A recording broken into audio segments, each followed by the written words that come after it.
논술 작성법부터 보도록 하시겠습니다. 자, 논술 작성법은 좀 빠르게 리뷰를 할게요. 왜냐하면 이제 그 기초관에서도 얘기를 했었고, 요거는 선생님들 그냥 보셔도 좀 되는 내용인데, 빨리빨리 볼 것만 좀 보도록 하시겠습니다. 자, 논술 작성을 하실 때, 이제 선생님들께서 서술식, 서답식 문항도 마찬가지인데, 여기 채점자의 입장을 항상 좀 배려를 하셔야 돼요. 그래서, 자기중심적으로 이렇게 내 입장에서 막 쓰시면 안 되고, 그리고 이제 논술도 그렇고 서답식 답안도 그렇고 묻는 것이 무엇이는지를 파악하셔서 묻는 말에 답을 쓰셔야 되는데, 이제 보통은 묻는 말에 답을 쓰시는 게 아니고 내가 이해한 방식으로 이제 답을 쓰시는 경우가 많아요. 그래서 항상 채점자의 입장을 배려하시고, 그리고 글씨도 또박또박 정자체로 쓰시기 바라겠습니다. 그래서 글씨도 좀 중요해요. 글씨도 막 아무렇게나 쓰면 되는 건 아니기 때문에, 그리고 어떤 경우에는 글씨를 진짜 못 알아보는 글씨도 많기 때문에 글씨 정자체로 또박또박 쓰시기 바라고, 글씨체를 좀 지금은 교정하고 연습할 수 있어요. 이제 6월 초기 때문에 요거 이제 글씨 교정을 하신 분들 제가 많이 봤어요. 요거를 일단 각지게 또박또박 쓰는 노력이 필요하고, 막 둥글둥글하게 막 날렸으면 이게 무슨 글씨인지 몰라요. 그래서 또박또박 각지게 좀 써주시고, 그리고 이제 한글 펜글씨 책 이런 거, 한글 펜글씨 책을 안 사셔도 요새는 어플로 다운도 많이 받을 수 있어요. 그래서 펜글씨를 하루에 한 20분만 써도 한 달 안에 교정이 돼요. 그래서 쓰실 때는 어떻게 쓰시냐면, 볼펜 갖고 쓰면 교정이 잘 안 되고요. 만년필이나 플러스펜 가지고 이렇게 글씨를 하루에 한 20분만 펜글씨 따라 써도 한 달 정도면, 한 달 안 돼서 교정이 돼요. 자, 그래서 지금은 아직 뭐 맨날 공부하는 건 아니니까 그렇게 한번 해보셔도 좋겠습니다. 자, 글씨 좀 필요하고, 그 다음에 문제는 반드시 순서대로, 뭐 이거 다 기본적인 거지만은 어떤 선생님들은 내가 1번, 2번, 3번 쓰는데 1번은 알겠는데 2번은 모르겠어가지고 3번, 1번, 3번, 2번 막 이렇게 쓰시는 선생님들도 사실상 계세요. 근데 요거를 순서대로, 왜냐하면 초안을 충분히 할 수가 있기 때문에 이제 순서대로 이렇게 쓰시기 바라겠습니다. 자, 그리고 이제 가능하면 분량을 가능한 한 끝까지 채우면 좋은데, 이제 끝까지 채우면 너무 시간이 많이 걸리니까 적어도 앞 페이지 다 쓰시고 뒤에 한 5줄 정도 많은 꼭 채워주세요. 뭐 이제 잘 쓰시는 분들 끝까지 채우시는 분들도 계시는데, 앞에 다 쓰고 굳이 그리고 막 억지로 끝까지 채우실 필요는 없는 것 같고, 앞에 다 쓰고 뒤에 뒷장 5줄 그 정도는 좀 채워주시면 좋겠어요. 어떤 경우에는 이제 앞 한 장만 쓰시고도 막 만점 받고 그런 분들도 계시긴 해요. 그런데 이제 많진 않아요. 그래서 적어도 앞에 다 쓰고 뒤에 한 5줄 정도를 써야 문제에서 쓰라는 거를 다 쓸 수 있게 이렇게 문제가 구성이 되어 있기 때문에, 적정 분량을 말씀드리면 앞에 다 쓰고 뒤에 한 5줄 그 정도까지면은 무난해요. 네, 그렇게 이제 분량을 좀 생각해 주시고, 그리고 저희가 이제 대부분 요새는 각 문항마다 배점이 거의 비슷하게 배치가 되고 있는데, 이게 이제 한 몇 년 전만 해도 그렇지 않았거든요. 근데 다시 또 옛날로 회귀할 수도 있는 거잖아요. 문제 배점 같은 거는. 그래서 분량, 문항의 분량은 배점 분량하고 비슷하게 유지를 하는 것이 일반적이에요. 그래서 5점짜리 문제하고 2점짜리 문제하고 분량이 똑같을 수가 없잖아요. 그래서 그런 거를 좀 점검해 보시고 분량하고 배점하고 맞는지 그런 것도 한번 점검을 좀 해보시면 좋으실 것 같아요.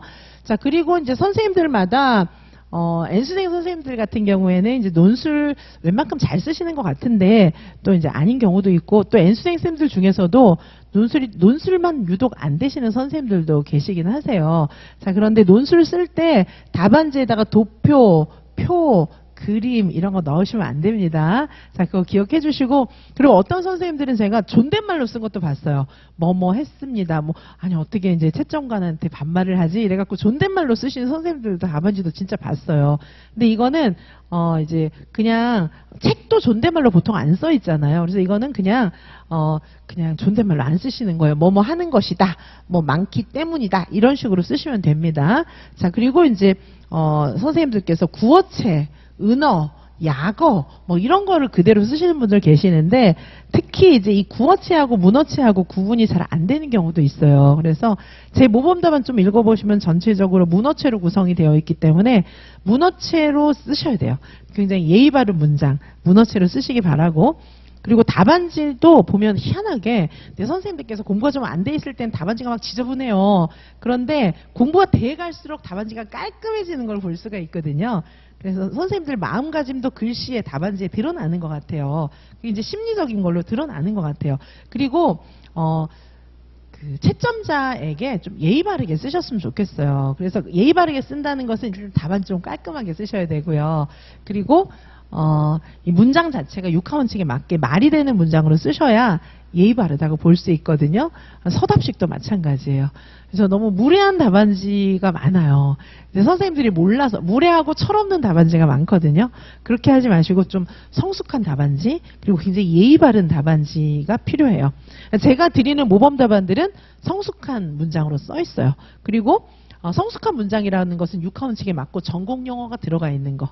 자, 좀 철없는 답안지는 이제 전공 용어 말고 일상 용어, 뭐 구어 이런 게 막 적당히 섞여 있는 것은 아무래도 점수를 받기 쉽지 않아요. 자, 그래서 선생님들께서 제가 지금 말씀드리는 이런 내용들이 예의 바른 내용들이에요. 자, 그리고 노트 필기처럼 막 번호 체계 이거 마음대로 쓰시면 안 되고, 자, 수험생 유의사항에서 지시한 거는 문항 번호를 쓰라고 했잖아요. 근데 아직까지는 우리 문항 번호가 1, 2, 3 요거밖에 없어요. 그렇죠? 그러니까 요거 쓰시면 되는 거예요. 1번 문제에 1이라고 쓰고 답 쓰시면 되고, 어떤 경우에는 또 굉장히 글 잘 쓰시는 선생님들인데 이런 거 막 생략하고 쓰시는 분들도 계세요. 그런데 요걸 반드시 문항 번호를 써주시고, 두 가지 쓰라고 한 것은 첫째, 둘째 이렇게 써주시고, 세 가지 쓰라고 한 것은 첫째, 둘째, 셋째 이렇게 써주시기 바래요. 어떤 경우에는 먼저, 다음으로 막 이렇게 쓰는 경우도 있는데 그렇게 하지 마세요. 왜냐하면 첫째, 둘째 이렇게 쓰는 게 훨씬 명쾌해요. 왜냐하면 그 가지수까지 채점한다 그랬잖아요. 근데 왜 먼저, 다음으로, 끝으로 왜 그렇게 쓰는지 잘 모르겠어요. 우리는 이제 점수를 잘 받으면 그만인 거잖아요. 그러니까 명쾌하게 첫째, 둘째, 한 가지, 두 가지 쓰라고 했으면 그렇게 딱딱 써주시는 게 채점자가 찾기도 좋고요. 먼저, 다음으로, 끝으로 이렇게 써놓으면 그거 찾는데 한참 걸려요. 그래서 첫째, 둘째, 셋째 이렇게 명쾌하게 써주시는 게 제일 깔끔합니다. 자, 그렇게 써주시기 바라고요.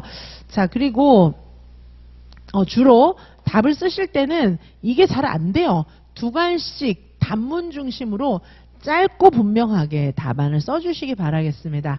자, 선생님들이 답을 쓰실 때 이제 뭐를 착각을 하시냐 하면은 답안지란 어렵게 써야 돼. 어렵게 써야 한다. 이런 선입견을 갖고 계세요. 그리고 한 문장에 모든 쓸말을 다 끝내야 돼. 이래가지고 길게 쓰는 거예요. 막 길게. 한 문장을 길게 한 문장에 다 써야 돼. 이래가지고 자, 선생님들께서 이 어렵게 써야 된다는 착각은 어디서 오는 거냐 하면 주로 전공 용어가 많이 들어가 있으니까 유식해 보인단 말이죠. 전공 용어를 이제 적재적소에 전공 용어 들어가 있는 걸 보면서 어렵게 썼다고 생각하시는데 그게 아니에요. 쉬운 글이 좋은 글이에요. 단 구어체를 쓰면 안 돼요. 구어체를 써서 애기들처럼 쓰시면 안 되고 문어체로 쓰시는데 쉽고 명쾌하게 쓰는 게 제일 베스트입니다. 왜 어렵겠어요? 그렇죠? 그래서 쉽고 명쾌하게 쓰시기 바래요. 그래서 이렇게 우리말 어순대로 그대로 막 꼬아서 막 이렇게 쓰지 마시고 굉장히 명쾌하게 제 답을 보면 굉장히 명쾌하게 써 있거든요. 그래서 꼬아서 쓰면 도대체 이게 무슨 말이에요? 이러면은 선생님들한테 제가 이제 개인 지도하면서 너무 이상하게 막 문장을 꼬아 놓은 거예요. 아니 도대체 이게 무슨 말이에요? 제가 선생님들한테 질문을 되짚어서 질문을 하면 막 설명을 하시는 거예요. 아니 그렇게 쓰지 그러셨어요. 이러면 그러게요. 막 이렇게 말씀을 많이 하시는데 알고 있는 거를 정직하게 쓰세요. 어차피 선생님들이 모르는 거를 은근슬쩍 구렁이 담 넘어가듯이 해서 점수를 받는 방법은 없어요. 그걸 선생님들보다 머리 위에 있어요. 채점자들이나 출제자들이. 그래서 선생님들께서 은근슬쩍 점수를 받을 생각을 버리시고 나는 내가 공부한 만큼 정확하게 채점 받겠다. 그게 맞는 거예요. 그래서 어떤 경우에는 대부분은 선생님들께서 아는 것조차도 막 채점 다 못 받고 날리고 오시는 경우가 많기 때문에 내가 아는 거를 정직하게 그 대신 점수 주세요 막 이렇게 절박하게 이게 드러나야 돼요. 글에 내가 아는 거를 다 이렇게 쓰셔야 되거든요. 프레젠테이션을 나 이거 알거든요 이렇게 명확하게 이제 보여주셔야 돼요. 서답식이든 이 논술 문장이든 자 그래서 이런 것들을 다 쓰셔야 되는데 이게 이제 전공 용어가 많이 들어가 있으니까 어렵게 썼다고 착각하시는데 이게 어렵게 쓴 거는 좋은 문장이 아니에요. 교수들도 마찬가지예요. 교수들이 논문 썼는데 엄청 어렵게 썼다. 그거는 이상한 거예요. 모를 때 그렇게. 보통 교수들도 지가 그 교수님이 잘 모를 때 그렇게 쓰는 거예요. 아셨죠? 그래서 모르면 어려워져요. 알면 쉬워져요. 그럴 수밖에 없어요. 자, 그래서 선생님들께서 어려운 문장을 쓰려고 하지 마시고 내가 아는 대로 간단하고 명쾌하게 쓰세요. 문장 짧아도 괜찮아요. 자, 그래서 전공 용어를 쓰시면 좋은데 전공 용어가 생각 안 나면 전공 용어를 풀어서 쓰시더라도 간단하게 내가 이해할 수 있는 문장으로 쓰셔야 남도 이해하는 거예요. 아니 내가 모르는 거 내가 무슨 말인지 내가 쓰고 내가 무슨 말인지 몰라요. 상대방이 읽고 그걸 어떻게 알겠어요. 그러니까 선생님들이 알고 있는 문장으로 명쾌하게 쓰시는 게 제일 중요합니다. 자, 그리고 길게 쓰시면 안 돼요. 이거 길게 쓰시면은 이게 주술이 다 틀릴 수밖에 없어요. 그래서 문장이 막 다 꼬이거든요. 그래서 단문 중심으로 짧게 쓰세요. 한 어느 정도 분량이면 좋냐면 한 줄 조금 넘게 한 문장이 한 줄 정도. 한 줄 좀 넘게 막 두 줄, 세 줄 넘어가 버리면은요. 두 줄 꽉 채우고 막 이러면은 그게 이제 아는 문장 이렇게 돼가지고 이게 본인도 뭘 쓰는지를 모르는 거예요. 긴 문장은 잘라서 쓰시기 바라겠습니다. 자, 그리고 이제 선생님들 머릿속에 생각이 막 많잖아요. 그러면 그거를 한 번에 한 가지씩 얘기하세요. 서술 답안도 그렇고 논술도 그렇고 한 번에 한 가지씩 순서적으로. 우리 왜 유아들 글쓰기 공부시킬 때도 생각의 방 해가지고 마인드맵 같은 거 그려가지고 순서대로 얘기하라고 아이들한테도 작문 공부 시키거든요. 선생님들도 그렇게 하셔야 돼요. 그래서 한 번에 한 가지씩 쭉 순서적으로 얘기하는 차분하게 얘기하세요. 글 쓸 때도. 자, 이제 그렇게 해주시면 되겠습니다. 자, 일단 두 갈씩이 되게 중요해요. 왜냐면 우리는 점수 잘 받으면 그만이에요. 막 이렇게 막 무슨 국문학적으로 아름다운 막 소설을 쓰고 이런 게 아니잖아요. 우리는 점수 잘 받으면 되는 굉장히 명쾌한 거예요. 자, 그래서 두 갈씩으로 쓰는 건데 두 갈씩이란 뭐냐 하면 뭐뭐는 다음과 같다. 이렇게 문제에서 묻고 있는 거 다음과 같다. 그 다음에 첫째 뭐다. 둘째 뭐다. 이렇게 첫째 뭐다 하고 이제 한 문장 정도는 부연 설명이 필요하죠. 보통 요런 거 한 가지당 1점이거든요. 가지수당 보통 1점이거든요. 근데 이 1점을 단어 한 개 딱 쓰고 1점 이렇게 받을 생각을 하면 안 돼요. 어떤 경우에는 선생님들께서 단어만 뭐 한 세 가지를 써라 이러면 뭐 이렇게 쓰고 그냥 지나가시는데 그래갖고 1점 받겠습니까? 그래서 0.1점 받을까 말까예요. 그래서 이렇게 첫째는 무엇이다 하고 한 문장 정도 부연 설명해 주시면 될 것 같아요. 자, 요런 게 두 갈씩으로 쓴 거예요. 그리고 짤막짤막하게 단문 중심으로 답안을 작성하는 것이 필요합니다. 자, 그리고 이제 반드시 육하원칙에 맞는 명쾌한 문장으로 써주시고요. 자, 육하원칙이라고 하는 것은 무엇일까요? 자, 육하원칙에 맞게. 자, 이 육하원칙에 맞게 반드시 써야 됩니다. 이거는 서답식 답안도 마찬가지예요. 누가, 언제, 어디서, 무엇을, 어떻게, 왜, 했는지 이제 그거를 정확하게 문장 성분들을 빼지 마시고 막 주어도 빼고 막 쓰다 보면 누가 뭘 했다는 건지 전혀 드러나지 않으니까 굉장히 정확한 문장들로 써주시기 바라겠습니다. 그게 예의 바른 거예요. 단문 중심으로 짤막짤막하게 짧고 분명하게 이렇게 짧고 분명하게 표현하시기 바라겠습니다. 내가 생각하고 있는 것을 구렁이 담 넘어가듯이 해가지고는 점수를 못 받아요. 내가 알고 있는 모르는데 이거 은근슬쩍 받고 그럴 생각을 하는 것도 아니더라고요. 보니까 선생님들이 그런 생각을 하는 것도 아닌데 답안지는 또 그렇게 쓰시는 거예요. 그렇게 하지 마시고 정확하게 표현하시기 바라겠습니다. 자, 그리고 이제 제시문에 근거해서 제시문 내용에 근거한 답안을 작성하는 문제가 우리는 많이 나와요. 그래서 제시문에 근거하여 뭐 누구 김교사의 말에 근거하여 뭐 이런 게 있으면은 그 근거하여에다가 반드시 밑줄 그어 놓고 이 제시문 내에서 답을 찾아야 돼요. 그런 문제가 우리는 많이 나와요. 그래서 제시문에서 근거해서 찾는 건지 아니면 내가 알고 있는 거를 쓰는 건지 그거를 잘 이렇게 초안하실 때 구분하시기 바라겠습니다. 자, 그리고 이제 당연히 서론은 짧게 서론과 결론은 짤막짤막하게 쓰는 거예요. 근데 한 줄 쓰고 이러시면 좀 너무 심해요. 그래서 제가 봤을 때는 서론은 한 2줄에서 5줄 정도, 요 정도 되는데, 적정 분량은 한 서너 줄 정도가 좀 적정한 것 같아요. 2줄이면 좀 짧고, 5줄이면 좀 많고 이런 것 같아요. 그래서 한 서너 줄 정도, 서론도 결론도 이 정도 분량으로 쓰시면 되고, 이 본론은 한 문제당 한 문단이에요. 그래서 서론 한 문단, 결론 한 문단, 그리고 여기 이제 본론은 한 문제당 한 문단이에요. 한 문단. 제가 이따가 이제 모범답안 보여드리면서도 말씀을 드리겠지만, 선생님들께서 보통 이제 서론 요렇게 이제 이게 서론이에요. 그런데 한 문단이라고 하는 것은 처음 시작할 때 한 2~3칸 들어가서 시작하는 거예요. 그게 한 문단이거든요. 자, 여기다 이제 서론 이렇게 쓰셨어요. 한 2~3칸 들어가서. 그리고 한 문장은 뭐예요? 마침표 단위.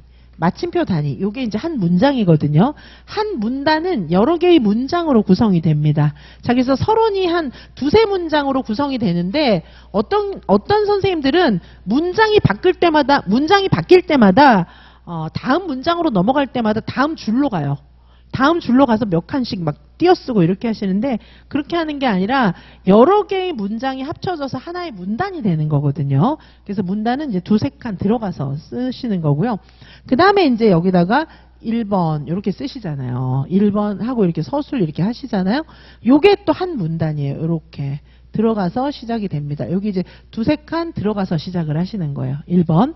자, 그 다음에 또 2번 마찬가지죠. 2번도 여기 몇 칸 들어가서 시작을 하시는 거죠. 그러면 여기 요렇게 이제 요게 한 몇 칸 들어가서 시작이 되는 거예요. 자, 그래서 요렇게 이제 3번까지면 여기 3번 또 이렇게 몇 칸 들어가서 시작을 하겠죠. 요렇게 시작이 될 거예요. 그래서 여기 한 문제당 한 문단이 되고, 그 다음에 결론도 마찬가지죠. 여기 이제 결론도 이렇게 써지는 거예요. 결론.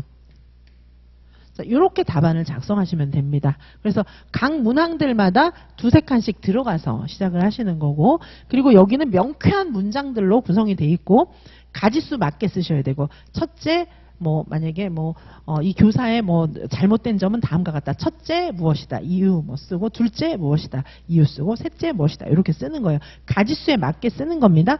그리고 선생님들께서 이 이제 1번, 2번, 3번 이런 거 시작할 때 이상한 접속사 같은 거 많이 붙여요. 저는 흉내도 잘 못 내겠어요. 여기다가 이상한 접속사를 붙이는 경우가 있어요. 앞에다가 이에 이상한 접속사, 다음으로 이상한 접속사 많이 붙이더라고요. 그래서 이상한 접속사 쓰지 마세요. 아셨죠? 선생님들께서 쓰는 문장은 여기 답안지에 써 있는 모든 단어들이나 접속사나 모든 것들은 내가 왜 쓰는지 알고 있어야 돼요. 제가 왜 그러냐 하면, 선생님 이런 거 왜 썼어요? 막 물어보면 그냥 썼다는 거예요. 아니, 그냥 쓰는 게 어딨어요. 그냥요. 그냥이라는 거는 머리를 빼놓고 그냥 아무 생각 없이 썼다는 얘기잖아요. 아니, 답안지를 갖다가 정신 똑바로 차리고 써야지 왜 아무 생각 없이 써요. 그죠? 그래서 그냥 아무 접속사나 쓰면은 읽는 사람은요, 이게 이제 뭔 소리지? 물음표를 찍어요. 아시겠죠? 그래서 여기다가 특히 이해 이런 것도 쓰고 진짜 흉내를 못 내겠어요. 희한한 접속사. 아마 선생님들은 아실지도 몰라요.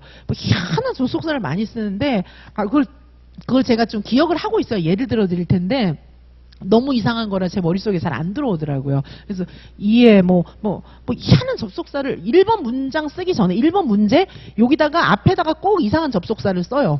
이상한 말. 그 다음에 2번에다가도 이상한 접속사 쓰고, 여기다가도 접속사를, 결론에다가도 이상한 접속사를 쓰는 거예요. 그거는 누가 그런 미신을 퍼뜨렸는지 모르겠는데, 그거는요, 내 얼굴에다 먹칠 스스로 하는 거예요. 왜냐하면 여기 이 접속사라는 것은요, 순접관계, 역접관계, 아니면 인과관계, 이런 것들을 다 포함하는 거예요. 만약에 이해 이렇게 되잖아요.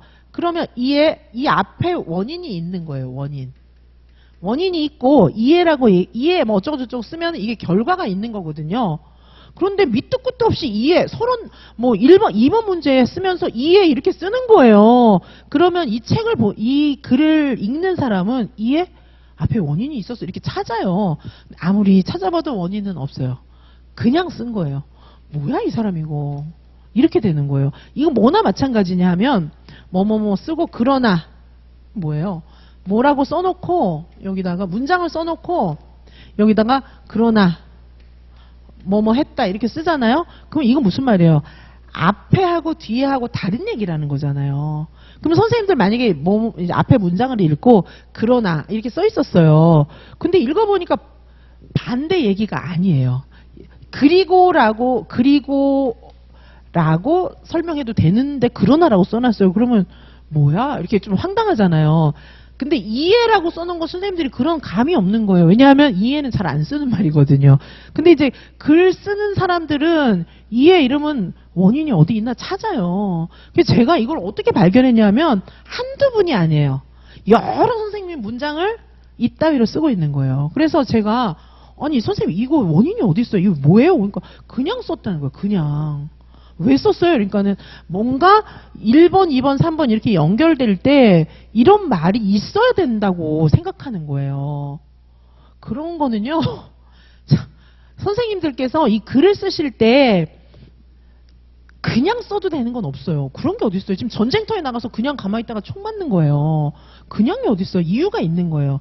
총이 이쪽으로 날라오면 일로 피해야 되는 거예요. 그냥 멀고나게 서 있는 게 어디 있어요? 그거는 말이 안 되는 거예요. 그렇게 하면 안 되고요. 모든 글을 쓰는 거는 이유가 있는 거예요. 아니 선생님들 이렇게 얼굴 화장할 때 눈썹 그릴 때도 그냥 그립니까? 뭔가 이렇게 거울 보고 제대로 그리는 거잖아요. 근데 답안지에다 왜 그냥 써요? 그거는 말이 안 되는 거예요. 자, 그래서 우리가 쓰는 문장들은 철저하게 연역적인 문장이에요. 연역적. 그렇죠? 이거 귀납적인 문장이 아닙니다. 우리는 첫째 무엇이다 딱 쓰고 굉장히 명쾌하게 딱 쓰고 이유 설명하고 둘째 무엇이다 명쾌하게 딱 쓰고 이런 거기 때문에 연역적인 문장은 논리의 비약을 인정하는 거예요. 연역적은. 왜냐하면 이게 쓰는 사람들이 끌고 가는 거예요. 연역적인 문장은 첫째 뭐다 그리고 쓰고 둘째 뭐다. 첫째와 둘째 사이는 아무 인과관계가 없어요. 그래서 철학자들이 쓰는 글들은 보통 연역적인 글을 잘 안 써요. 귀납적인 글을 써요. 귀납적으로 쭉 증명해 나가기 때문에 철학자들이 쓴 글은 논리의 비약이 그렇게 없어요. 근데 사설, 신문 사설이라든가 이런 논술 같은 거 있잖아요. 논설문. 이런 것들은 논리의 비약이 딱딱 있어요. 보통 논문이라든가 이런 것들은. 자, 그래서 첫째와 둘째 사이는 전혀 인과관계가 없습니다. 뭔 인과관계가 있어요? 첫째와 둘째 사이에. 그래서 여기 접속사 쓸 필요 없어요. 접속사를 쓰셔도 되는 분들은 진짜 필요하기 때문에 써야 되는 거예요. 첫째와 둘째 사이에 진짜로 내가 생각했을 때 여기에 진짜 어떤 접속사를 써야겠다. 그렇게 생각해서 쓰는 거는 괜찮아요. 그런데 그럴 일이 뭐가 있어요, 우리가. 그래서 첫째, 둘째, 셋째, 넷째 이렇게 쓰실 때는 그냥 깔끔하게 쓰시기 바라겠습니다. 그리고 먼저, 다음으로, 끝으로 이렇게 하지 마세요. 지저분해요. 먼저 우리는 점수 잘 받으면 그만인 건데 첫째, 둘째, 셋째 이렇게 쓰면 되지. 뭘 먼저, 다음으로. 이제 이런 경우에 있어요. 뭐 두 가지를 써라 이렇게 했는데 두 가지 내에서 그중에 속에 들어있는 건 세 가지를 또 써야 되고 막 이런 경우에는 먼저, 다음으로 그렇게 쓸 수가 있겠죠. 왜냐하면 첫째, 둘째 했는데 둘째 안에 또 첫째, 둘째, 셋째 또 쓰면 어떤 첫째야? 뭐 이렇게 헷갈릴 수가 있잖아요. 근데 그런 문제 잘 없잖아요. 그렇죠? 그래서 그냥 깔끔하게 첫째, 둘째, 셋째 이렇게 쓰시면 되는 거예요. 아셨죠? 그렇죠? 자, 그래서 제가 이 글을 읽다가 도저히 이해가 안 돼가지고 내가 막 전화해서 물어본다니까요. 전에 그냥 첨삭만 해드리는 경우에는 전화해가지고 제가 물어봐요. 선생님 이게 도대체 무슨 말이에요? 왜 이렇게 쓴 거예요? 막 물어보면은 이유가 없는 거예요. 저는 진짜 처음엔 궁금해서 전화해서 물어봤어요. 근데 이제 그런 건이 한두 건이 아니기 때문에 또 그냥 썼겠구나. 이제 근데 저는 정말 이해가 안 되는 게 내가 피땀 흘려서 공부한 답안지를 왜 그냥 쓰지? 정말 이해가 안 되는 거예요. 그냥 쓰시면 안 돼요. 뭔가 이유가 있어야 되고 내가 알고 써야 돼요. 내가 모르고 쓴 문장은 채점자도 몰라요. 그러지 않겠어요? 그러니까 뭐냐면 보통 왜 술 먹고 횡설수설 하는 사람들 있잖아요. 자기가 무슨 말 하는지 모르거든요. 답안지를 그렇게 쓰는 거나 마찬가지예요. 아니 자기가 쓰는 말을 왜 모르고 써요. 그러니까 술 먹고 술 한잔을 하고 이제 답 쓰는 거나 마찬가지예요. 그거는. 그래서 이게 정말 술 취한 사람이 아니고는 자기가 하는 말을 자기가 알잖아요. 시험 답안지에 쓰는 글을 왜 모르고 씁니까? 그러니까 그 서답식 답안도 마찬가지고 선생님들이 그냥 이렇게 써야 될 것 같아서 쓰는 거예요. 막 유식한 말 막 쓰고 막 문장도 이상하게 꼬아서 쓰고 이러는데 그거는 말이 안 되는 거예요. 내가 쓰는 말을 내가 똑똑하게 알고 맨정신에서 쓰셔야 돼요. 아시겠죠? 글 못 써도 괜찮아요. 이 시험은요, 글 잘 쓰는 뭐 글짓기 시험이 아니에요. 그냥 알고 있는 거를 명확하게 그냥 논리적으로 모순이 없이 쓰면 되는 거예요. 문장을 몇 개로 끊어 써도 괜찮고 길게 써도 괜찮은데 길게 쓰면 자꾸 논리에 모순이 생겨요. 그리고 문장이 자꾸 흐트러져요. 그러니까 짧게 잘라 쓰라는 거고 쓰는 건 자유예요. 단 정확하게만 쓰면 돼요. 근데 제가 지금 말씀드리는 거는 가장 정확하게 쓰는 방법을 알려드리는 거거든요. 그래서 글을 굉장히 현학적으로 막 멋들어지게 시적으로 써야 된다. 그렇지 않아요. 선생님도 교과서 같은 것도 읽어보면 되게 멋없어요. 그냥 있는 사실을 정확하게 써놨을 뿐이에요. 근데 교과서나 교수들이 쓴 글이 멋있어 보이는 거는 일반인들이 쓰는 용어가 아니라 전공 용어가 들어가 있기 때문에 멋있어 보일 뿐이거든요. 한번 보세요. 선생님들은 간단하게 쓰시고 선생님들은 전공 용어가 교수들처럼 많이 안 나오잖아요. 그걸 다 알고 있어요. 채점자들도. 그래서 교수들이 쓴 거랑은 달라도 괜찮아요. 그러니까 명확하게, 정직하게, 정확하게 그렇게 쓰시면 됩니다. 자, 그래서 논술물 작성 팁이 뭐 있는데 뭐 이거 그냥 보시면 되고 뭐 일단 출제 의도를 파악하라는 거는 이거는 이제 뭐 출제 의도까지는 아니어도 정확하게 쓰시라는 얘기예요. 정확하게. 어떻게 정확하게? 묻는 말에 정확한 답을 쓰시라는 겁니다. 자기중심적으로 쓰시지 마시고 묻는 말에 정확하게 답을 하시고 문장을 명쾌하게 정확하게 쓰시고 내가 아는 것도 정확하게 전달하시고 묻는 말이 무엇인지 봐서 묻는 말에 정확하게 매칭해서 답을 쓰시라는 겁니다. 자, 두 간씩으로 쓰시고 단문 중심으로 쓰시고 제 모범 답안을 확인하시면은 선생님들께서는 좋은 문장을 쓰실 수가 있어요. 자, 그 다음에 요거는 조금 쉬었다가 보도록 할게요. 조금 쉬었다가 이제 쭉 보도록 하시겠습니다. 네, 잠시 쉬었다가 볼게요. 네.